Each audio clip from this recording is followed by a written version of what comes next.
নমস্কার। ইতিমধ্যেই অন্নপূর্ণা ভান্ডারের 12 পাতার যে ফর্ম, সেটা দেখে কিন্তু পাবলিকের অবস্থা নাজেহাল। এই 12 পাতার ফর্ম পূর্ণ করতে গিয়ে মানুষের মাথার ঘাম পায়, এরকমই কিন্তু মানুষজনের অভিযোগ। কিন্তু সরকার একটা এত বড় অ্যামাউন্ট, প্রায় 3,000 টাকা প্রতি মাসে, কিন্তু এমনি দিয়ে দেবে? তার জন্য তো নিশ্চয়ই একটা ভেরিফিকেশনের দরকার আছে, যার জন্য এই 12 পাতার ফর্মটা প্রকাশিত হয়েছে। এখানে আপনার প্রত্যেকটা ফ্যামিলি ডিটেলস নেওয়া হচ্ছে।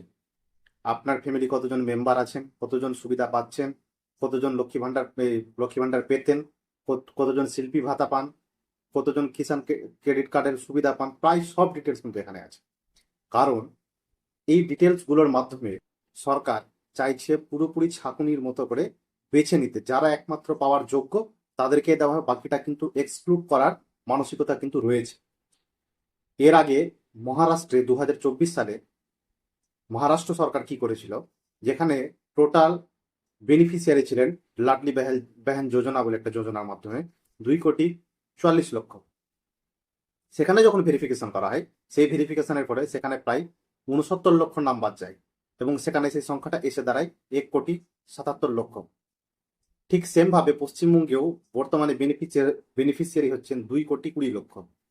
এবং এসআইআর বিভিন্ন জনের নাম বাদ হয়েছে, কিছু মৃত ভোটার, কিছু স্থানান্তরিত ভোটার, এইভাবে অনেক কিছু বাংলাদেশি রোহিঙ্গা এরাও পাচ্ছিলেন। এদের নাম বাদ গেছে প্রায় 30 লক্ষ। সেটা যদি মাইনাস করা যায়, তাহলে ফিগারটা দাঁড়ায় প্রায় 1,90,00,000 উপরে। এবং এই যে অন্নপূর্ণা ভান্ডারের ফর্ম বিলির পর সেটা যখন সাবমিট করা হবে, তার যখন প্রপার ভেরিফিকেশন হবে, সেই সংখ্যাটা প্রায় চলে আসবে 1,50,00,000 কাছাকাছি। এটা প্রাইমারি একটা অনুমান।